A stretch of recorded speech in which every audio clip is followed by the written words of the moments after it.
You guys, I can't explain how fucking excited I am. This is gonna be amazing.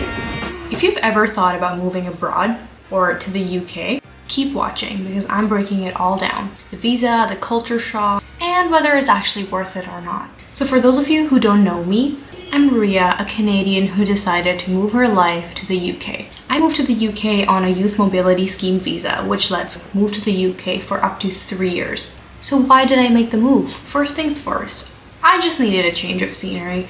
With everything going on in North America and the mundane life, I really needed a change of scenery, and I was here in Europe and the UK over the last summer where I realized I really love this place and I really love traveling.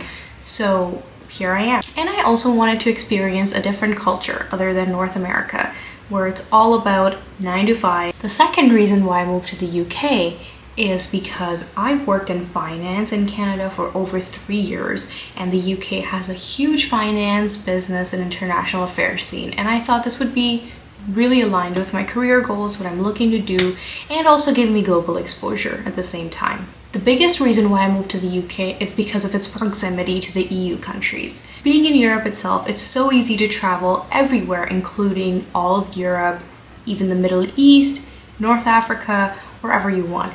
London being literally centrally located in the world, you can catch a flight to pretty much anywhere and be there in like 8 to 10 hours. So I can go from London or Manchester to Paris, Barcelona, Vienna, Norway, or wherever I want for less than what it would cost me to get a domestic flight in Canada. So yeah, travel accessibility was a huge factor for me. The next is personal growth. Moving to another country forces you to grow in ways that you wouldn't be able to in your own home country or in your hometown. I got so comfortable with Canada, and especially living in the GTA, I didn't even want to move to another province, whether it be Alberta, British Columbia, or anywhere.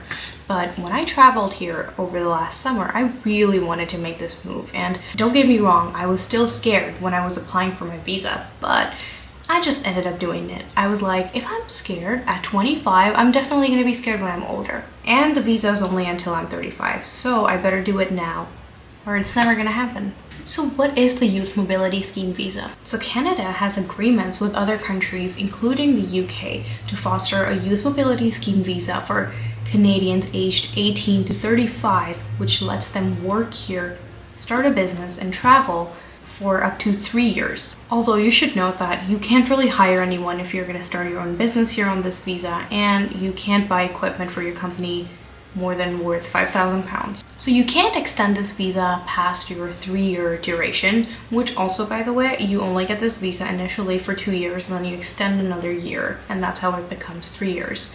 And although the visa itself only costs £298, the NHS surcharge is going to run you about £775 a year, and these are figures as of January 2025.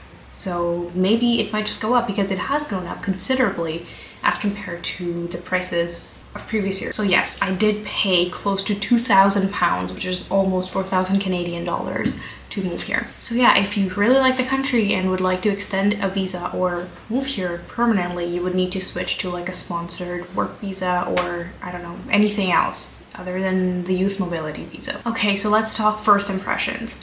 I think the best part about the UK was the fact that I didn't have to learn a new language to adapt, because of course that they speak English in most places here. But the weather.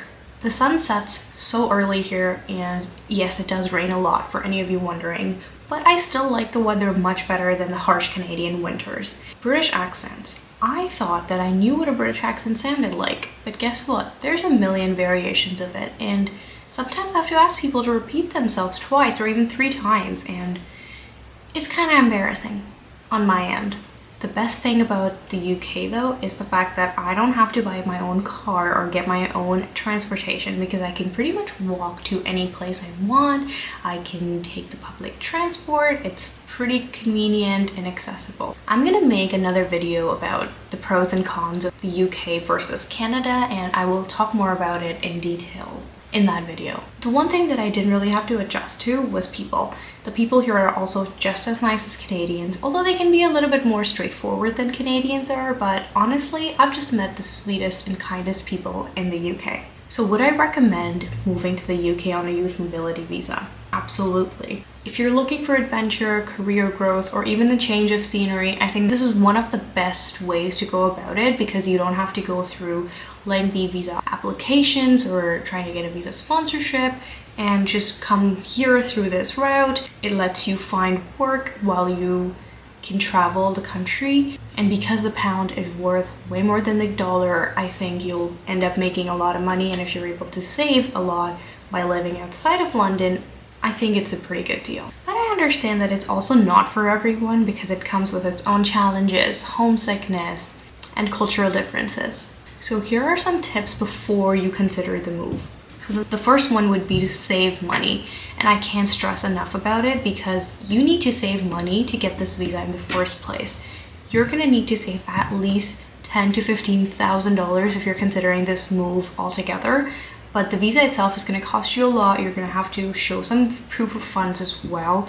And I will make another video on how to get this visa, how to apply, what all you need to submit, and it'll be fully detailed, and I just don't have time to go into all those details in this video right now. But yeah, first things first, save lots of money because when you come here, most likely you aren't going to get a job either. So while you look for employment, while you look for your first job, you need to be able to survive. And the UK is not one of the cheaper countries in Europe. So definitely keep that in mind and save a good amount of money before you try to move here. The second biggest option would be to research different cities, and this is also kind of based around money, but also the country itself is huge, it's beautiful. There's other places like Scotland, Wales, Northern Ireland. I don't know, you can move to any other place too. Like London doesn't have to be your only option. I know lots of people who decide to move to the UK, the only place that they have in mind is London because of course it's one of the biggest cities in the world and such a popular city, and I get it, I get the hype, but at the end of the day, living in and around London is going to cost a lot. Think of it as living in Vancouver or Toronto. Of course it's going to cost a lot, but if you were to move a little bit up north or a little bit away from the main city, I think you can find really affordable housing, you can find cheaper transport options, cheaper food options, just everything is optimized because you're outside of London. Yes, it sometimes does come with lesser pay as well, but usually what companies do is that they allocate a higher pay for employees working in London just because the living expenses in London are skyrocketing. And right now, I live in a city that's very close to Manchester, and it's a big enough city where it doesn't always feel dead, and it's very close to Manchester, like I said, which has one of the biggest airports and one of the busiest airports in the UK, of course, after the London ones, but you can easily catch a flight from Manchester to anywhere in Europe. In fact, Manchester also takes in flights from Southeast Asia or other parts of the world, even Canada, I believe. Tip number 3 would be to join expat communities. When I was looking to move here, I joined some Facebook communities which were like Canadians in London or Americans and Canadians in London, expats in the UK. You can find a ton of these communities on Reddit, on Facebook, and I would totally recommend joining one of these because they do poutine fests and meetups and whatnot, and it's a great way to feel at home even when you're so far away from home. And last but not least would be to definitely say yes to more new experiences because you might find a job that's in Glasgow or somewhere you just don't know, in the UK countryside, and I feel like it's so important to have a positive outlook towards this and kind of distance yourself from the idea of the UK being just London because it's so much more than that. There's amazing, beautiful places here, amazing people that you're gonna meet outside of London. And yeah, just say yes to those opportunities. Don't be scared to move further away. Don't be scared to meet new people, experience their culture, and just immerse yourself in a true UK experience. So like I said, I am going to be making a detailed video on the visa process and how to move here and how much it costs and all of that. But if you do have any questions in the meantime, drop them in the comment section down below and I'll try my best to answer it for you. And hit that like button if you like this video and subscribe. Thank you for watching. I'll see you in the next video.